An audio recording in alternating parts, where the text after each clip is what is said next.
It's Monday. It's February 10th. And the word of the day is Yule hole, which means the furthest notch on your belt that you need to resort to at Christmas. Used in a sentence, in order to avoid Yule hole anxiety, I got a ratchet belt so I can get analog thicker during any big eating day all year. Topicality is for people enslaved by big calendar, damn it. Thank you, yes. And now I have a new term during my Santa roleplay, so thank you, Heath. There you go. I'm Noah Lugeons. I'm Eli Bosnick. I'm Heath Enright, broadcasting delayed from America's Far Center. We are the Skepticrats. On this week's episode, the first month of Trump's second term is awfully terrific. I'll remind Canada that they've got more experience burning down the White House than anybody. And hot tea is good sometimes, like chamomile. I don't know. But first, the rest of the intro music.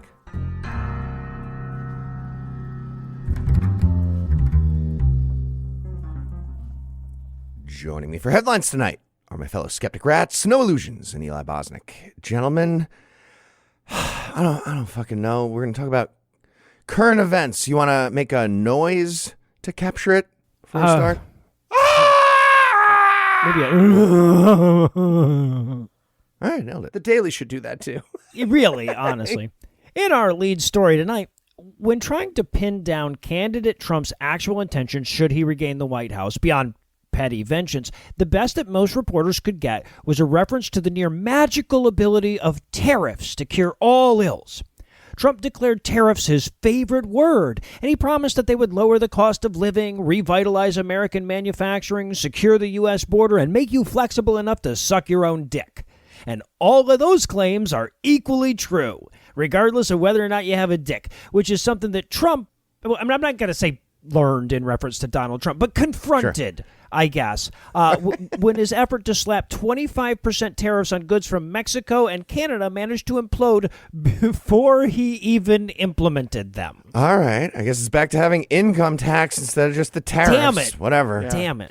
I'd like to say he's like the kid who starts a snowball fight and then cries when he gets hit for the first time, but he literally started a trade war and then took his ball and went home. So it seems wasted, right? It seems like a wasted metaphor. It's like he's trying to make the first snowball. His hands get cold and he cries and goes home, right? So Trump had been promising these tariffs throughout the campaign, and on the Saturday before last, he made it official-ish. He said that with a very few exceptions, he intended to add a 25% tariff on all goods entering the country from Mexico or Canada, which would go into effect the following Tuesday. And then markets opened on Monday, and they responded by absolutely cratering until Trump had no choice but to reverse his order.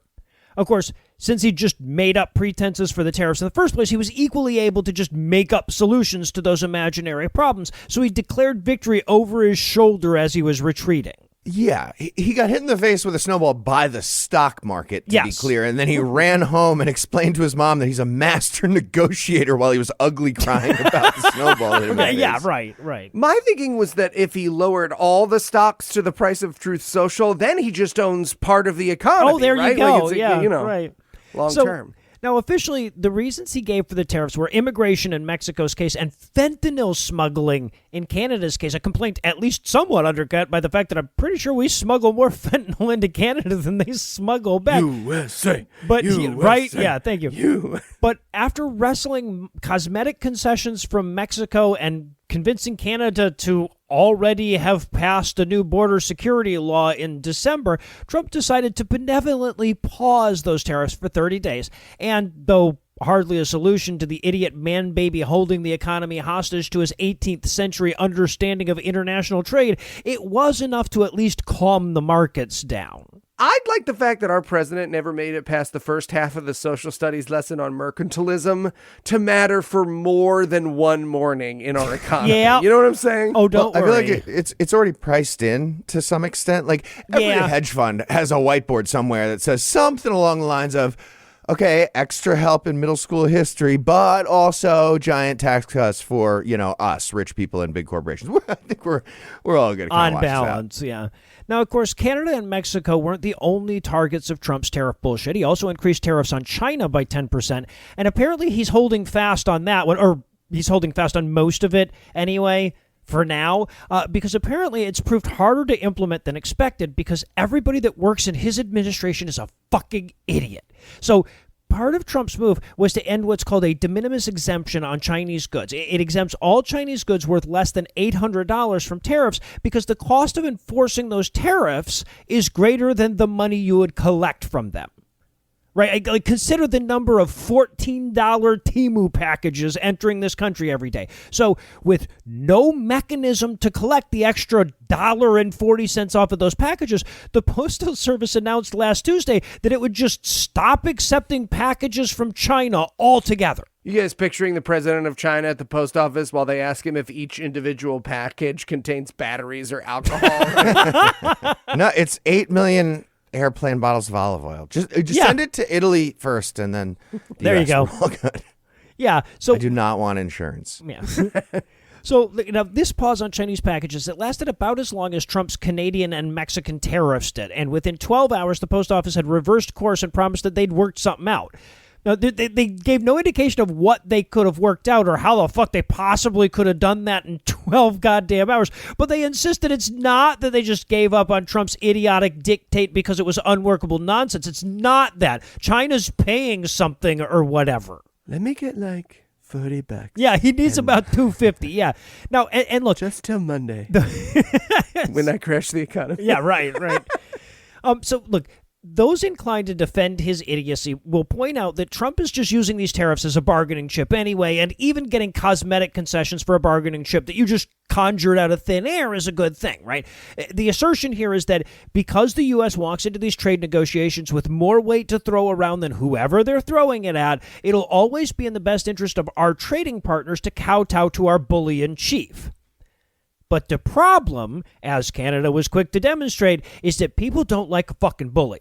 And sometimes they are willing to endure suffering of their own just to make sure the bully doesn't get what he wants. And since the bully never intended to implement the fucking tariffs, and in fact can't without committing political suicide, the instant somebody pushes back, they show everybody just how impotent that bully is. Yeah, I do love that Canada's initial response was big tariffs on red and purple state stuff, specifically like bourbon and fucking bootstraps and gumption, whatever they produce there. I don't know. Just to fuck with specifically Trump voters. That was yeah, fucking Canada's response was perfect. And by the way, if all of this talk about eating crow has you hungry, you should check out this ad for our first sponsor this week, Factor.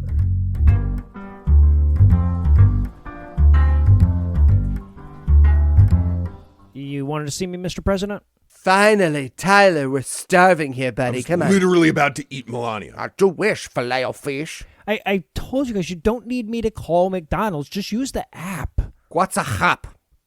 Never mind. Honestly, guys, it would be better if you just tried Factor. Wait, what's Factor? Factor has chef-made gourmet meals that make eating well easy. They're dietitian approved and ready to heat and eat in 2 minutes so you can fuel right and feel great no matter what life throws at you. Like time-traveling assassins, I get a lot of those. Yeah, sure. But Tyler, don't those meal boxes get kind of semi? Not Factor. With 40 options across 8 dietary preferences on the menu every week, it's easy to pick meals tailored to your goals. Choose from preferences like Calorie Smart, Protein Plus, or Keto. No, I mean like the boxes themselves. They are all cardboard, no? Well, you're not supposed to eat the box. You sound like my dad. Eat smart with Factor. Get started at factormeals.com/Skepticrat50 off and use the code Skepticrat50 off to get 50% off your first box plus free shipping. That's code Skepticrat50 off at factormeals.com/Skepticrat50 off to get 50% off plus free shipping on your first box. All right, TIE Fighter, that sounds great, but I still want my D's. You got it, sir. I'll call. Ooh, use the Nazi one. Those guys love me. Again, sir, that is not what the Uber and Uber Eats is referring to. Yes, that's true.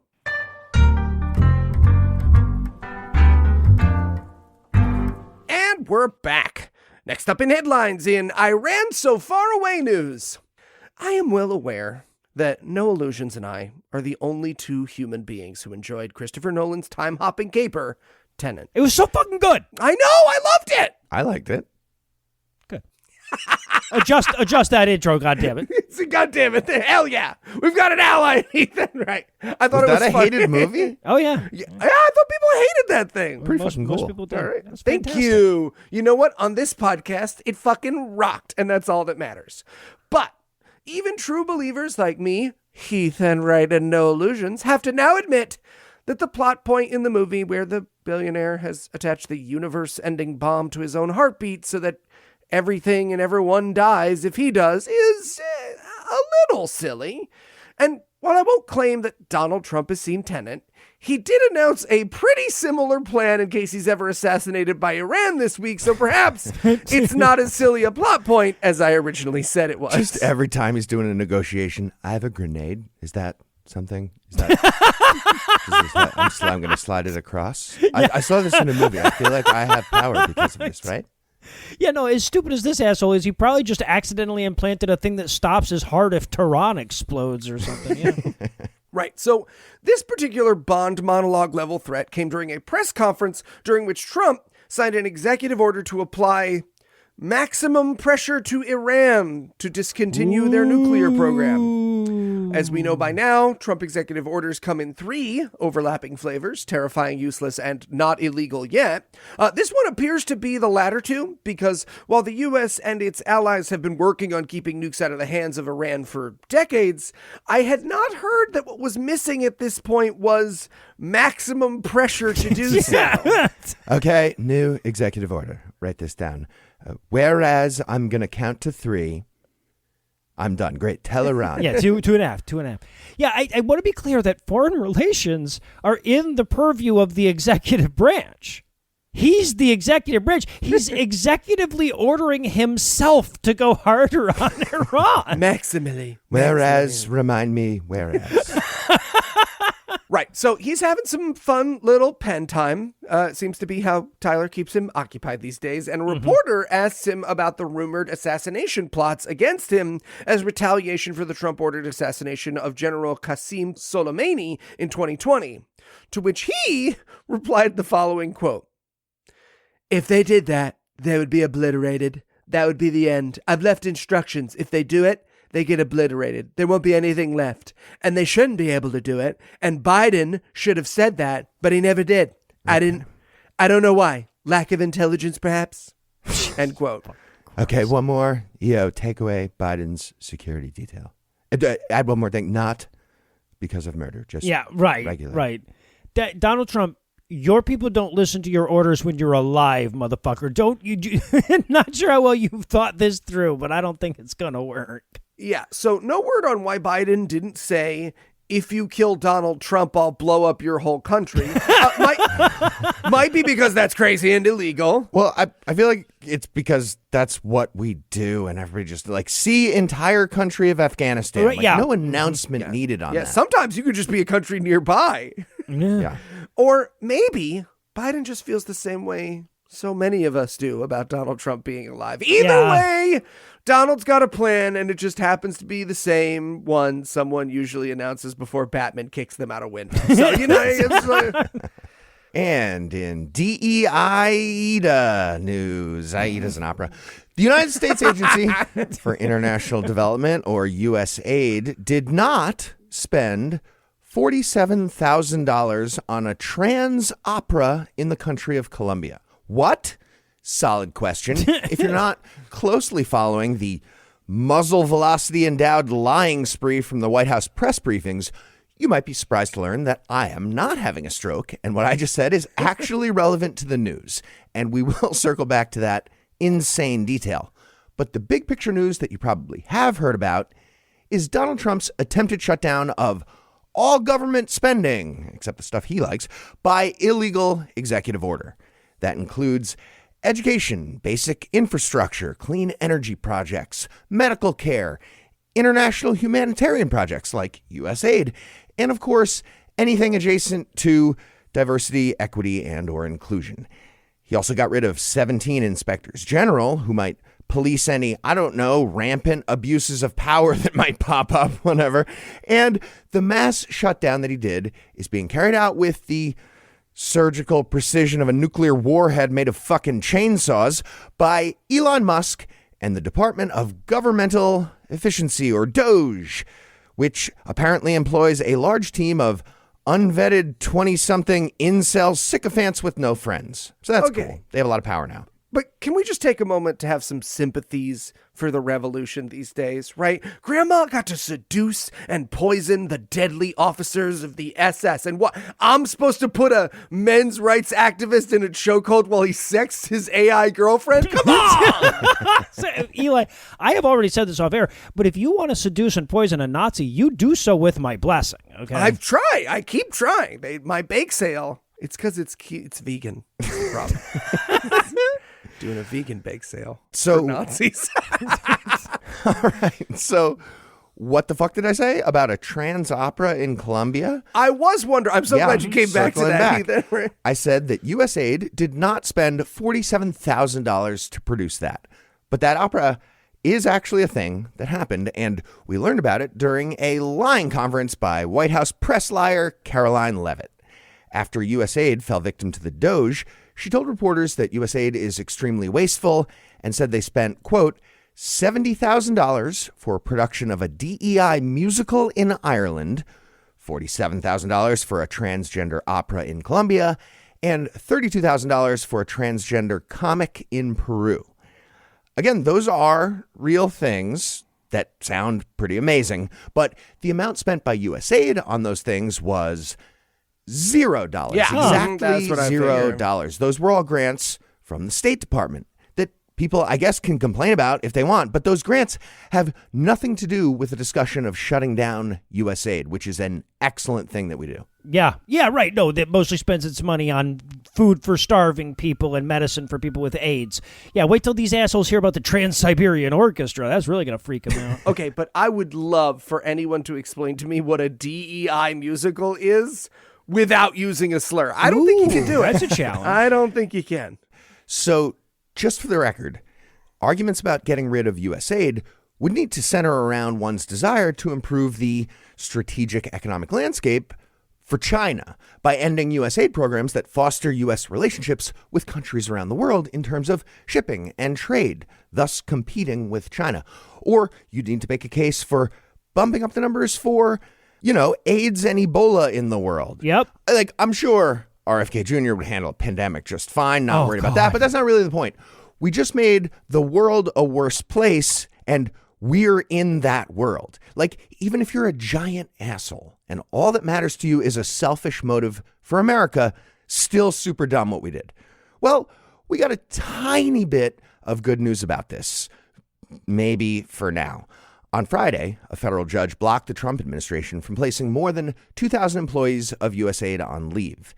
The order came from U.S. District Judge Carl J. Nichols, who was actually appointed by Trump, and he's at least calling a timeout while we figure out if, in fact, a South African Nazi is allowed to shut down an entire government agency that's already been funded by Congress, because that's how money works in the United States, theoretically. So it's tricky legal stuff. We'll see what happens. Yeah, Noah pointed this out the other day when we were chatting off air, but the fact that he won't be able to do any of the insane things he's unilaterally declaring doesn't make it any less terrifying that he's trying to do those things. Yeah, to be clear, slight correction. I never said he wouldn't be able to do any of the insane things he's trying. I think he'll be able to do most of them, to be fair. There are no laws when nobody has the guts to enforce them. But yeah, fair, yeah. Point still stands. That is how it works.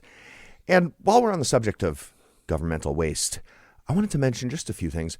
I'm trying to come up with ways to keep those Irish musicals and Colombian operas going. Mm-hmm. I'll start with an expenditure during Trump's first term of $31,561 for a dining room set at the Department of Housing and Urban Development. I remember that included a mahogany table, 10 chairs with velvet upholstery, a sideboard, and a hutch.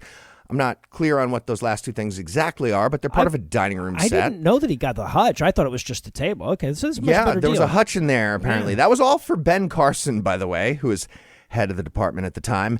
And he needed the dining room set for his office.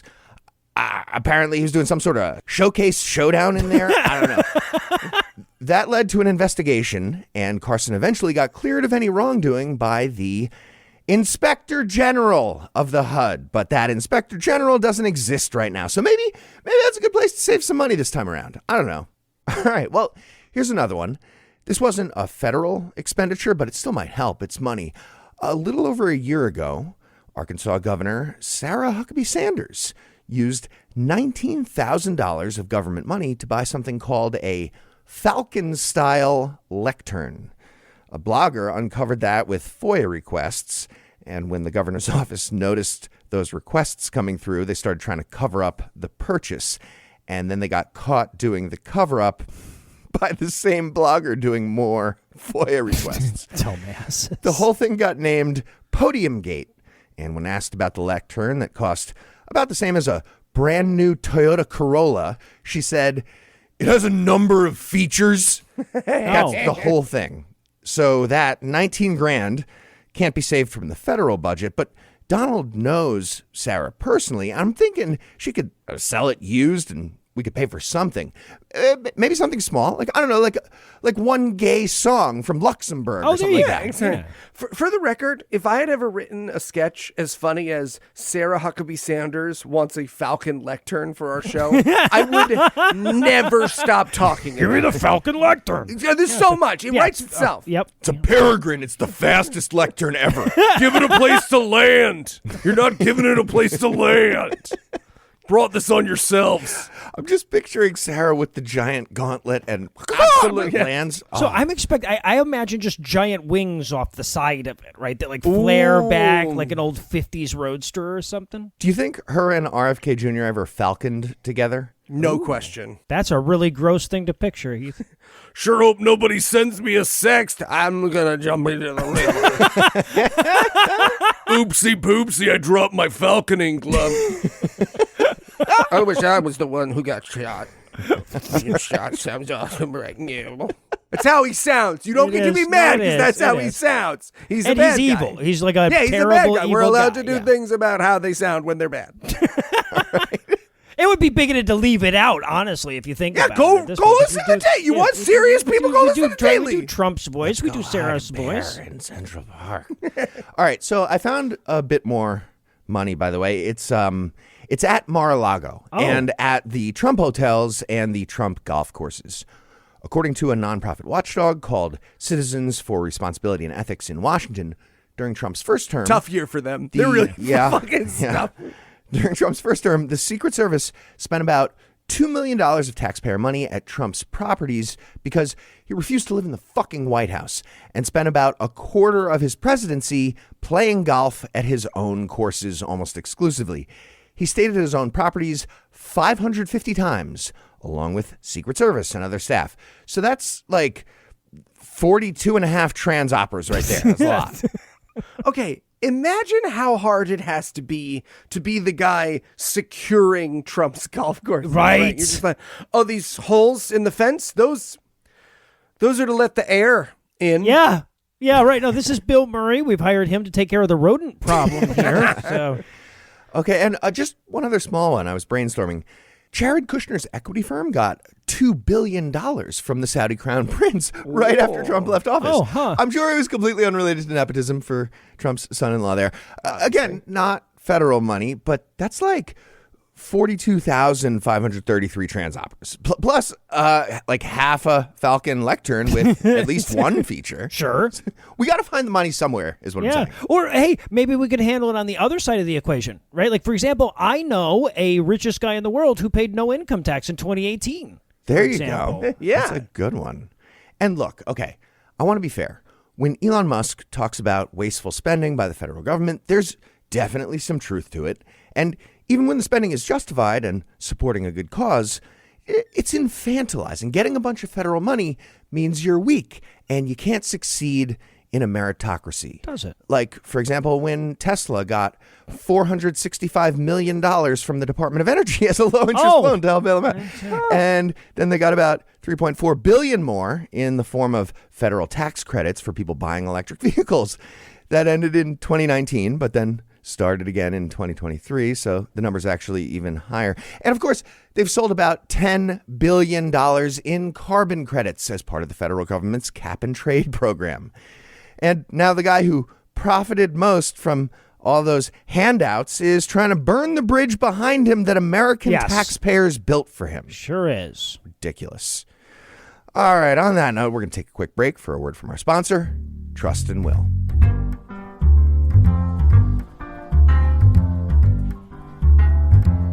Okay, but after your trust goes into probate, who do you want to then take possession of the trust's new assets? Dude, what are you talking about? I'm reading the thing.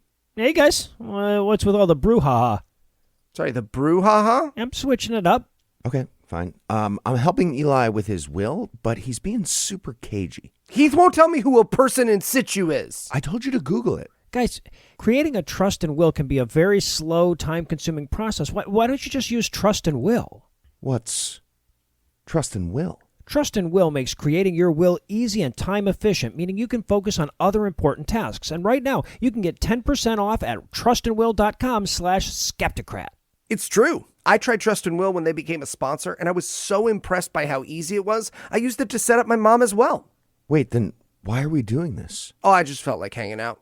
You tried to stab me twice in this conversation. With Trust and Will, their simple step-by-step process guides you from start to finish, one question at a time. Plus, live customer support is available through phone, chat, and email. Amazing. With a knife. Uncomplicate the process with Trust and Will. Protect what matters most in minutes at trustandwill.com/skepticrat and get 10% off plus free shipping. That's 10% off and free shipping at trustandwill.com/skepticrat.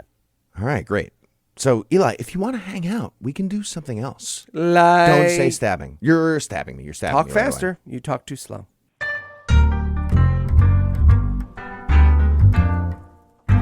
And we're back. Next up in headlines in executive disorder news. Donald Trump is evil and his administration is evil, and he's basically demonstrating that evil in listicle form through a series of executive orders, nearly all of which are of dubious legality at best. And if you were to try to pick the most evil out of his list of, I guess it was 47 as of the time of the writing It's anyway. 53 now, It's I think. 53. Yeah, you added a few. So if you had to look at the 53 executive orders and decide which was the most evil, it's probably going to be quite a challenge. But you may well land on EO 14187 based on its title alone. Protecting Children from Chemical and Surgical Mutilation.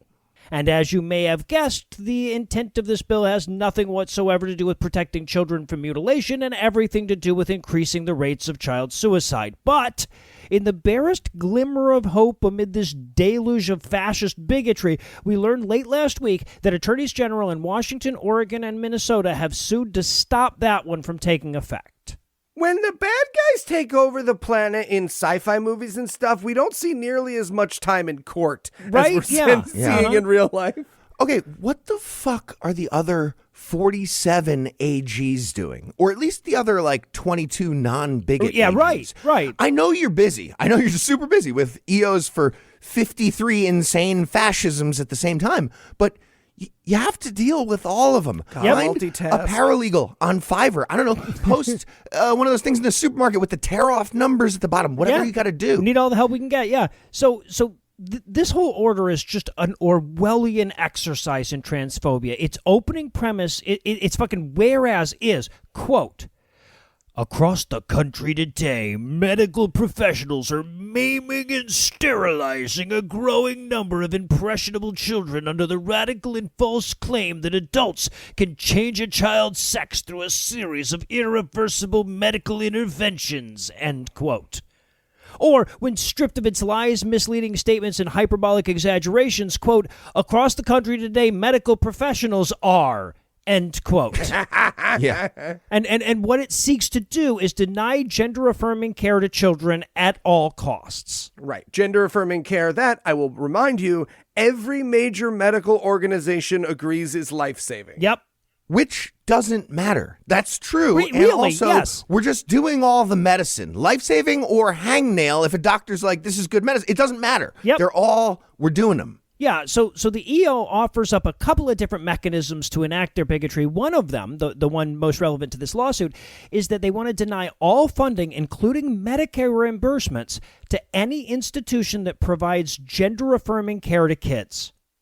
And that's definitely illegal. Because, look, over the last few years, more than half of U.S. states have enacted laws that do block this kind of care for kids. That's plenty fucked up. The direct result of that is more suicides. But, critically, a lot of states also haven't. And there's no national law against it. So what Trump is very clearly trying to do is circumvent the legislature and create a de facto law through funding. Right. And whether or not that works doesn't mean that we shouldn't treat the people trying to pass these laws the way we would treat any other attempted child murderers. Yep. I'll let you guys figure that out. Couldn't agree more. Now, I'm just going to hit mute while we brainstorm. sure, yeah. Uh-huh. So that's And I we're back. didn't like that Skepticrat ended when there was 46 minutes of silence. I think those guys should have there were really long gaps at the end there.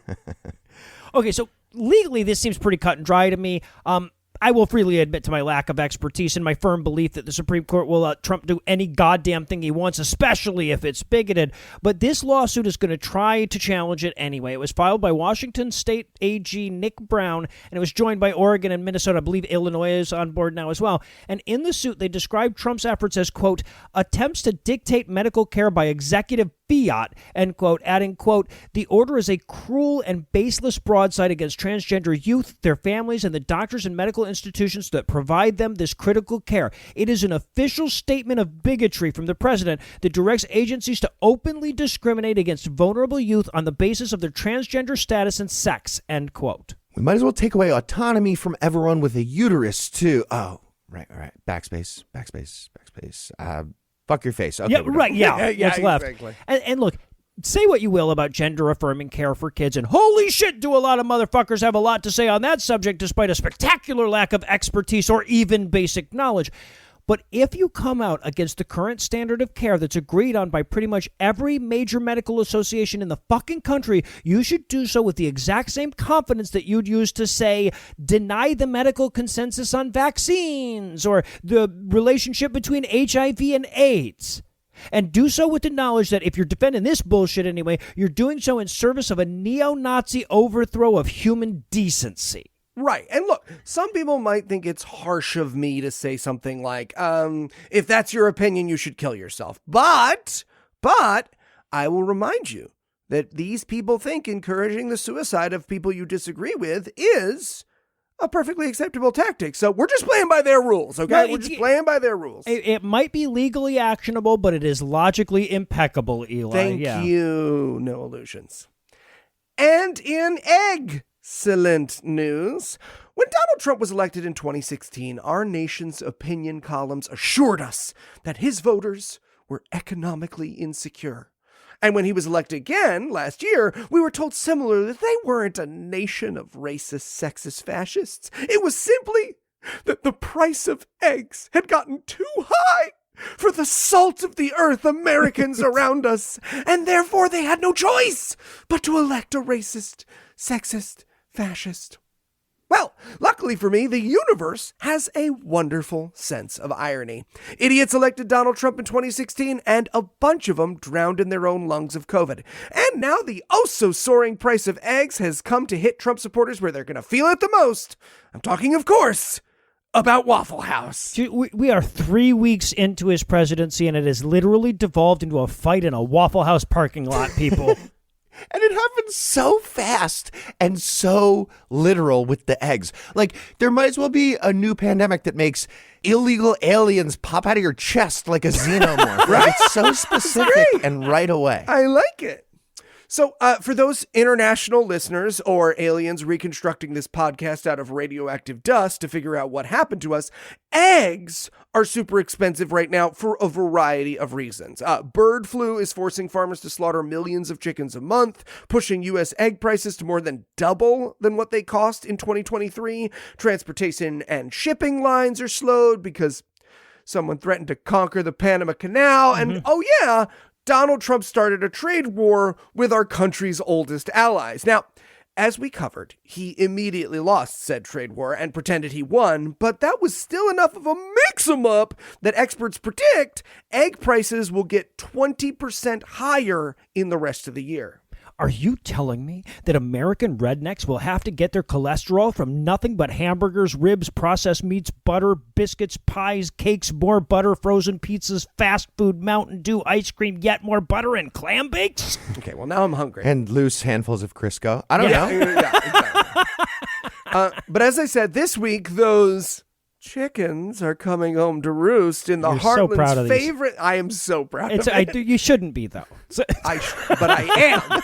But I am. I'm going to let you have that one. Thank you, Omelette. Kanye. But yeah, those chickens are Omelette. coming home to roost in the Heartland's favorite breakfastery, Waffle House, which announced a 50-cent surcharge per egg this week, driving the price of their 2-egg breakfast, which comes with toast and a side, to the sky-high price of $7.75. Yeah, anybody who's ever eaten at a Waffle House knows you don't pay the true cost at the register.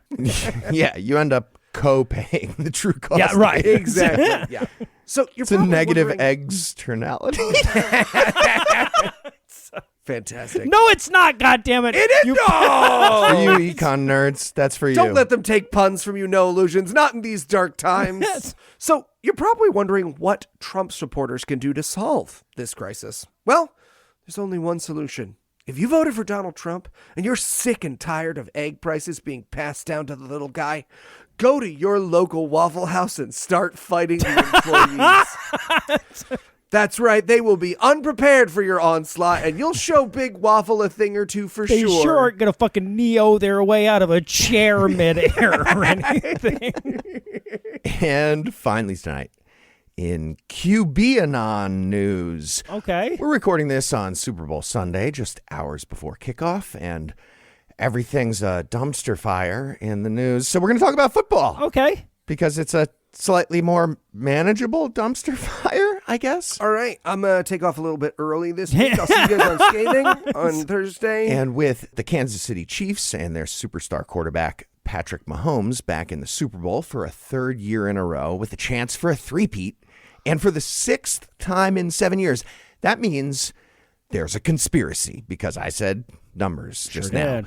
The nefarious plot theories are wide-ranging, or all hiding together in plain sight, and they include a secret bribe to all the referees. There's like 138 of them. Just all of them, huh? The Illuminati, Taylor Swift being a liberal Manchurian candidate, Obviously. and of course, George Soros financing the whole show for the seedy benefit of philanthropist Holocaust survivors or something. Yeah, I still don't understand how fixing the Super Bowl cheers up the philanthropist Holocaust survivors, but who am I to question, right? Let's give it to them. Yeah. No, getting the least interesting possible Super Bowl matchup with a projected viewership 3 to 4% less than the previous year should have slowed down the it's all rigged conspiracies. You'd think. But those are facts that exist in the real world, so they didn't. It didn't. Yeah, you said numbers, though. It's selective. Yeah. So I'll start with the part about the referees. Nope, not a thing. Not a thing at all.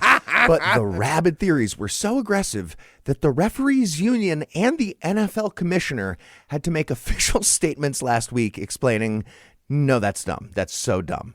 Just for the record, every single moment of the NFL season is on camera from like 19 different angles. Mm-hmm. And every ref gets graded on every single play all year. And only the best grades get to work the playoffs. Let them play. Yeah. No, Let them well, play. Also, and consider what an easy thing it would be to prove this statistically, right? Does Team would be. X get more penalties in their favor? Do they get more penalties in game-crucial situations? The answer to that is no. Right, and if you think that a dedicated football fan needs more than 3 seconds to find that data online, you are new to the internet. Yeah. Yeah, they find really small little slices to make their arguments sometimes about that data, but that's not how it works. So everyone is just getting mad when their team loses, and then they blame it on the refs like they're trying to steal an election. That's what's actually happening. And speaking of which, the Illuminati tried to steal an election. They tried to do it for Hillary in 2016, and it failed. Oops. So then they got a bunch of money from Soros and did COVID to give Biden the win in 2020. And then to lock it down for 2024, they got Taylor Swift to start a real fake relationship with Travis Kelce of the Chiefs. And after rigging that whole season, the Chiefs won the Super Bowl a year ago.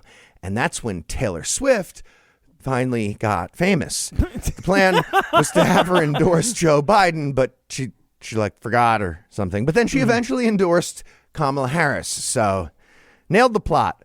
That was actually the theory, and it was mentioned last year by a bunch of people on the right, including Vivek Ramaswamy.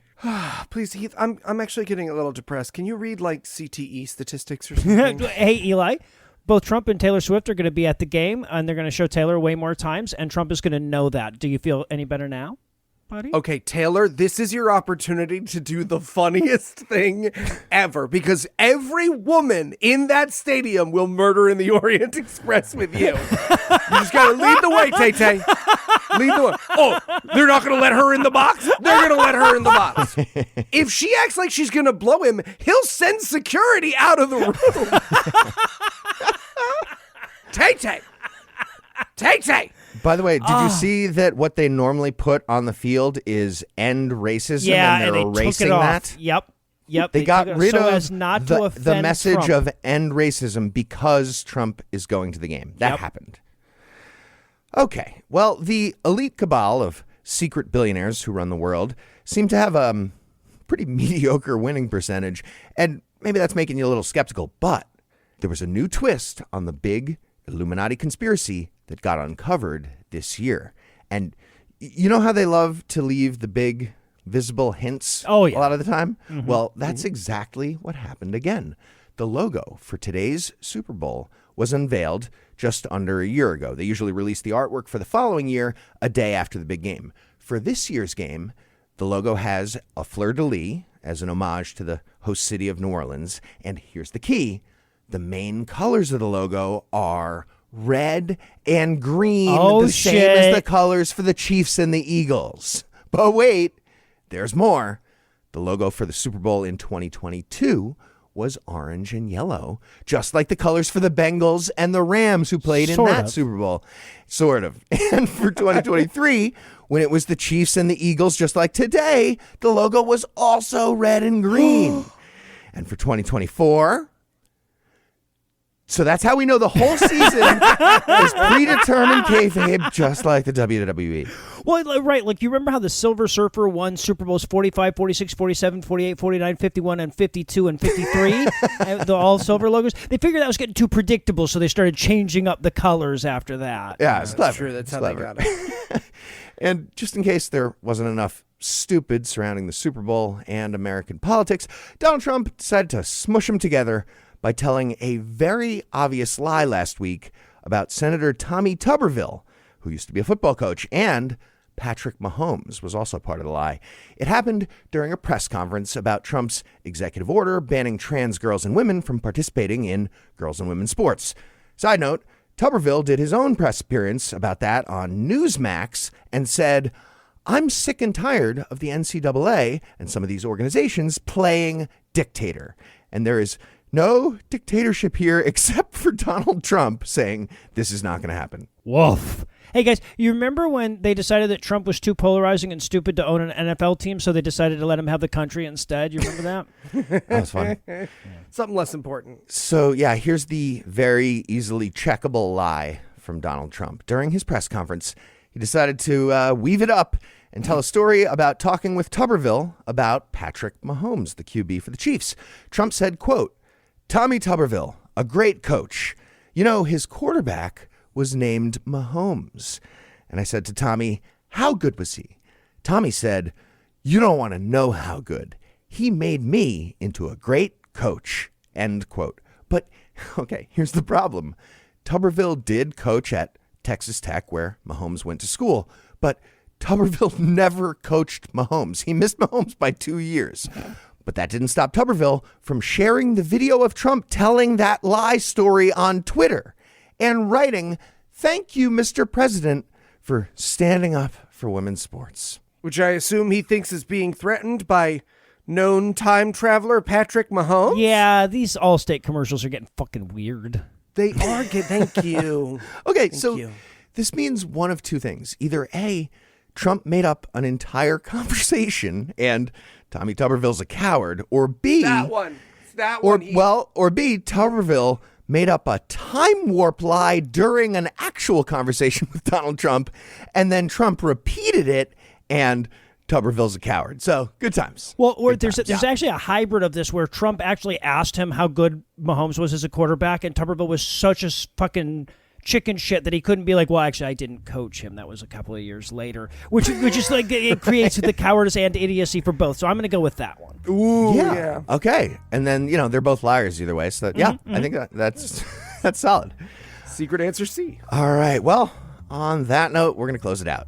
Thanks to No Illusions, thanks to Eli Bosnick, and thanks to all the listeners who liked us and followed us on all the various internets. Please keep doing that. Please keep listening, and please keep telling your friends. And if you find the naive stupidity of our giving away a free show business model to be oddly charming, you can send us gifts of money at patreon.com/Skepticrat.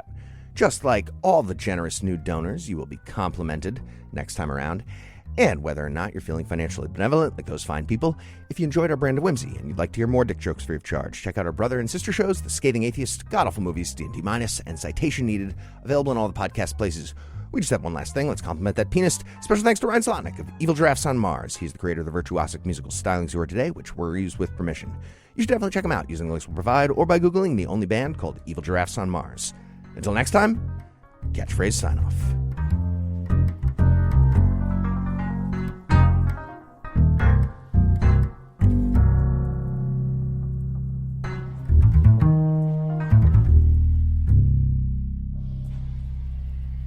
We could do the clap. He said, fucking himself to death. The preceding podcast was a production of Puzzle and the Thunderstorm, LLC, copyright 2025, all rights reserved.